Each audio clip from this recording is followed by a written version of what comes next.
امام حسین علیہ السلام اپنے صاحبزادے ریسکر کو لے کے باہر نکلے کہ بالغوں کے ساتھ تو لڑائی کرتے ہیں عرب لیکن نابالغ بچوں کے ساتھ نہیں کرتے. ممکن اس کو دیکھ کے تو ان کا دل پسیجے اور وہ ہمیں پانی مہیا کریں.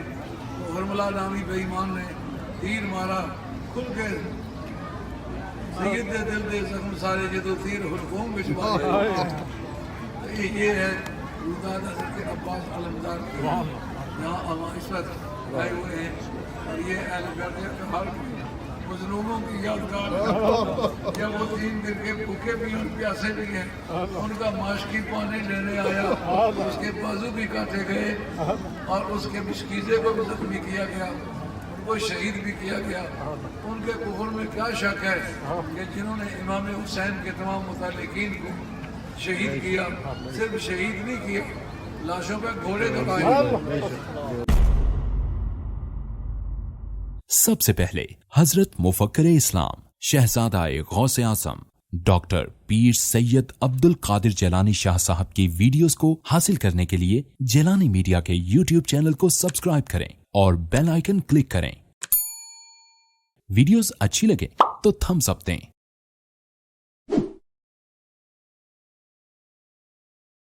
حضرت علی اصغر کے حلقوم میں تیر لگنے کا کیا سبب تھا؟ عربوں کا دستور تھا کہ عرب لڑائی میں عورتوں پر یا نابالغ بچوں پر ہاتھ نہیں اٹھاتے تھے. ہمارے اسلام میں بھی جو آج جہاد کا حکم ہے اس میں یہ ہے بچے جب تک خود نہ تمہارے ساتھ لڑائی کریں بچوں سے مت لڑائی کرو. عورتیں جب تک خود حملہ آور نہ ہو عورتوں پر حملہ آور نہ ہو. عورتوں کو ہتھکڑیاں نہیں لگانی, یہ اسلام کا امتیازی شعار ہے. عورت کو ہتھکڑی نہیں لگائی.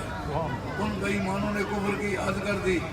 حضرت امام حسین علیہ السلام اپنے صاحبزادے ریسکر کو لے کے باہر نکلے کہ بالغوں کے ساتھ تو لڑائی کرتے ہیں عرب لیکن نابالغ بچوں کے ساتھ نہیں کرتے. ممکن اس کو دیکھ کے تو ان کا دل پسیجے اور وہ ہمیں پانی مہیا کریں. تو ہرملہ نامی بے ایمان نے تیر مارا کھل کے سید دے دل دے زخم سارے جدو تیر حلقوں میں چھپا گئے.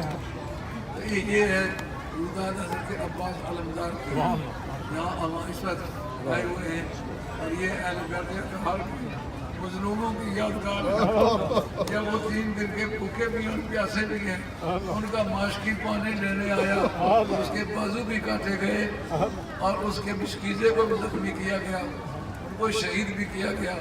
ان کے کفر میں کیا شک ہے کہ جنہوں نے امام حسین کے تمام متعلقین کو شہید کیا, صرف شہید نہیں کیا, لاشوں پہ گھوڑے دوڑائے. کائنات میں ایسا کوئی واقعہ نہیں گزرا کہ کسی دشمن نے دشمن پر فتح حاصل کی ہو اس کی لاش پہ گھوڑے دوڑائے ہو. ان بے ایمانوں نے یہ کام بھی کر کے دکھایا ہے. اب بھی یزید کے حامی دنیا میں ہیں, وہ کہتے ہیں یزید گنہگار نہیں ہے کیونکہ یزید نے حکم نہیں دیا تھا. یزید نے حکم نہیں دیا تھا تو ان کو جاگیریں پھر کیوں الاٹ کی ہیں؟ عمر بن سعد کو رہ کا علاقہ جاگیر میں دیا تھا. لڑائی سے پہلے وعدہ کیا تھا حسین کا سر لائے تو تجھے یہ جاگیر دیں گے. جب سر لایا گیا تو جاگیر دی گئی. امام حسین کے سر نے اپنا آخری حق پیدا کیا. جب مسجد امیہ جو مرکزی مسجد تھی دمشق کی آج بھی موجود ہے اس کے سامنے سے آپ کا قافلہ گزرا جا رہا ہے. آپ کا سر نیزے پر ہے. کوئی قرآن مجید پڑھنے والا پڑھتا ہے کہتا ہے ہم خصیبتا انا اصحاب الکہف والرقیم کانوا من آیاتنا عجبا. کیا تو یہ گمان کرتا ہے کہ وہ جو تختی والے ہیں اور وہ غار والے ہیں ان کا قتل جو ہے ان کے ساتھ لڑائی کرنا یا ان کے حالات زیادہ تعجب خیز ہیں؟ امام حسین کے سر سے آواز آئی. اس کو امام جلال الدین سیوطی نے اپنی خصائص کبریٰ جلد دوئم کے در ذکر کیا, میرے پاس موجود ہے کتاب, اور ایک امام بحقی نے اس کا ذکر کیا ہے. ان عام آدمیوں نے ذکر نہیں کیا. سر بولا اور اسے آسمانی کتاب کا جواب دیا, کہا کہ ان آجو من اصحاب الکہف والرقیم قتلی و حملی. یار اصحاب کہف کے مقابلے میں میرا کے ساتھ زیادہ تعجب خیز ہے.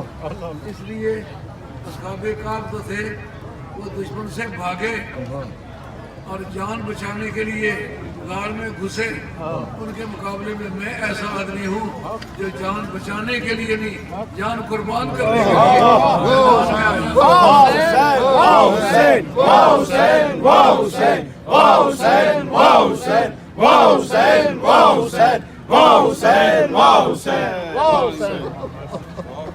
تو وہ تو آگے اس سے صرف اپنا دین بچانے کے لیے میں مقابلے میں آیا ہوں کہ ان دین کا دین الگ ہے.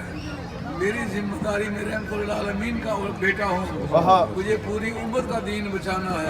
مجھے ثابت کرنا جان دے سکتا ہوں لیکن اپنے آنکھوں کے دیکھتے ہوئے دین مصطفیٰ کی حد تک نہیں قبول کر سکتا ہوں.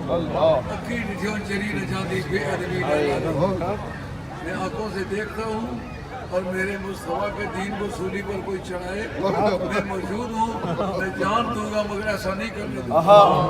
واہ حسین, آج تیری شان بلند ہے کہ جنہوں نے تجھے شہید کیا آج ان کی قبروں پر کتے ٹانگیں اٹھا اٹھا کے پیشاب کر رہے ہیں. لیکن پوری دنیا ہندو بھی, مسلمان بھی, سنی بھی, شیعہ بھی, وہابی بھی, مقلد بھی, غیر مقلد بھی, سارے تیرے حسین کے دربار پر آتے ہیں یا رسول اللہ, اور آ کر کے اپنی نیاز مندی کی گردن جھکاتے ہیں. اللہ میری اور آپ کی حاضری منظور اور ان پاک ہستیوں کا صدقہ جس دوست کی جو بھی کوئی نیک امید ہے, نیک آرزو ہے, نیک تمنا ہے, پوری کرے. جتنی ہماری بیٹیاں, ہماری بہنیں, ہماری مائیں آج کے اس سفر میں ہمارے ساتھ شریک ہیں یا شریک نہیں ہو سکے, ان کو پیغام دیا ہے.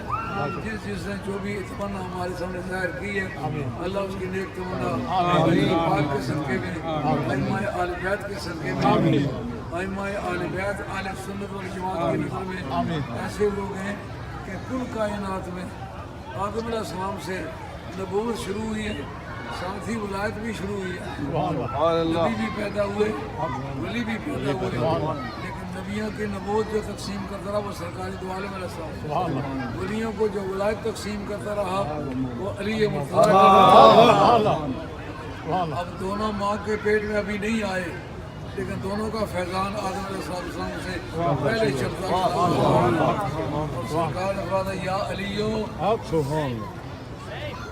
یا علیو انا و انتا من نور واحد, نور میں ایک نور سے پیدا. حضرت سلمان فارسی سے فرمایا یا سلمانو کنت انا و علی نورا واحدا بین یدی اللہ قبل ان یخلق آدم 14,000 عام. آدم علیہ السلام کی تخلیق سے پہلے میں اور علی دونوں کا نور ایک تھا. 14,000 برس پہلے آدم علیہ السلام سے پہلے حضور کے نور کو پیدا کریں گے. کیا کہا جس کی ضرورت ہوتی ہے وہ پہلے ہوتا ہے, جس کے لیے ضرورت ہوتی ہے وہ بعد. سبحان اللہ. بیٹے کے لیے ضرورت ہوتی ہے, بیٹا بعد میں پیدا ہوتا ہے, پہلے پیدا ہوتا ہے. اس کا مطلب یہ ہے آدم علیہ السلام کے لیے علی کی بھی ضرورت تھی, نبی کی بھی ضرورت تھی, اس نے ان کو پہلے پیدا کیا, آدم علیہ السلام کو بعد میں پیدا کیا. اور ایک روایت ہے وہ نور پاکیزہ پشتوں اور پاک رحموں سے ترقی کرتے کرتے میرا نور عبداللہ کی پشت میں چلا گیا, علی کا نور ابو طالب کی پشت میں چلا گیا. اب جو جناب علی مرتضیٰ کے ایمان پر بے ایمان شک کرتے ہیں ان سے کوئی پوچھے جو کبھی کسی ناپاک پشت میں نہیں رہا, ناپاک پیٹ میں نہیں رہا, تھا بھی نور اور رہا بھی سرکار کے ساتھ, کفر بھی اور نور بھی کٹھے رہے. کس قدر بدیانتی ہے, نور اور کفر کو اکٹھا ہونے کی عادت نہیں. کہتے ہیں جنہوں اللہ تعالیٰ نے آدم علیہ السلام کو پیدا کیا اس وقت اللہ تعالیٰ نے قسم ذالک النورا, اللہ تعالیٰ نے پھر اس نور کو آدم علیہ السلام کی تخلیق کے وقت 2 حصوں میں تقسیم کر لیا. ایک حصہ میں ہوں اور ایک حصہ علی ہے. کوئی کائنات میں ایسا نہیں مل سکتا جو کہے میرا اور نبی کا نور ایک تھا. نبی اور علی کا نور صرف ایک ہے. اس کے سوا فرشتوں سے لے کر کے انسانوں تک, نبیوں سے, رسولوں تک, فرشتوں تک اور اولیاء اللہ تک کوئی نہیں کہہ سکتا میرا اور نبی کا نور. اس بھری کائنات میں اگر کوئی کہہ سکتا ہے میرا اور نبی کا نور ایک تھا تو وہ صرف حضرت ابو طالب کا صاحب تھا. نعرہ تکبیر، نعرہ رسالہ، نعرہ حیدری، حضور مفکر اسلام. جب ان کے شیر قالبی شہید کر دیے گئے، عورتیں بھی ان کی ہتھکڑیاں لگائی گئی. حالانکہ اسلام میں یہ حکم نہیں ہے کہ کافروں کی بیٹیوں کو بھی ہتھکڑیاں لگائیں. ان بے ایمانوں نے اہل بیت اطہار کے صاحبزادیوں کو ہتھکڑیاں بھی لگائیں. امام زین العابدین کے دونوں بازو لے کر گردن پر باندھ دیے اور جناب سیدہ زینب ثانی زہرا تیرا بازار میں چل بات حشر تک مجھے یاد رہے گی. یہ منظر ان کا پھر یہ ساری چیزیں بنانے والا کون ہے؟ یہ سوال پیدا ہوتا ہے. حکومت اس کے بعد بھی ان کی رہی اور کئی درجن سال رہی. انہوں نے صرف اولاد فاطمہ کے قتل کو مباح قرار دیا. شام بن عبد الملک ایسا بے ایمان تھا جس کے دور میں یہ اعلان ہوا کہ کوئی شخص اولاد فاطمہ کا ہو بغیر کسی جرم کے اس کو قتل کر دیا جائے، کوئی مواخذہ نہیں. جب ان کے شہروں سے بھی اجاڑا گیا، سب کچھ چھین بھی لیا گیا، جس مکان سے رہتے تھے وہاں سے بھی نکال لیا گیا. پھر مختلف ملکوں میں گئے تو ساتھ سامان باندھ کے تو نہیں گئے. آج پوری دنیا میں جس جگہ بھی جاؤ سید کی قبر اور عزت کے ساتھ ہے. ان کا کوئی آدمی آگے پیچھے گیا ہے کوئی یہ نہیں کہتا ہے میں یزید کی اولاد میں سے ہوں. اس کو پتہ ہے کہ اگر میں نام لوں یزید کا تو جوتوں کی برسات سے میرا استقبال ہوگا. جب وہ حکومت برسوں بعد میں بھی رہی تو ان کی جگہوں کو آباد کس نے کیا؟ یہ محض اس ذات نے آباد کیا جس کے لیے انہوں نے جانا. اللہ میرا اور آپ کا خاتمہ سچے دین پر کرے اور جس سلسلے میں حاضر ہوئے ہیں اللہ تعالیٰ وہ مقبول فرمائے. وما علینا الا البلاغ المبین وآخر دعوانا ان الحمد للہ رب العالمین. سبحان اللہ. یہ بات آپ کو یاد رکھنی چاہیے. میں نے ایک حوالہ بھی شیعہ کی کتاب کا نہیں دیا. یہ جو ہمارا اپنا عقیدہ ہے ہماری سنت کتابوں میں لکھا ہوا ہے وہ بیان کیا تاکہ آپ کو یہ شبہ نہ ہو کہ کسی کی خوشامد کے لیے یا کسی کے ڈر کی وجہ سے ہم نے کسی کی بات کی ہے. نہیں، ہم گھر میں بھی سنی ہے، یہاں بھی سنی ہے، جیے کے بھی سنی ہو رہے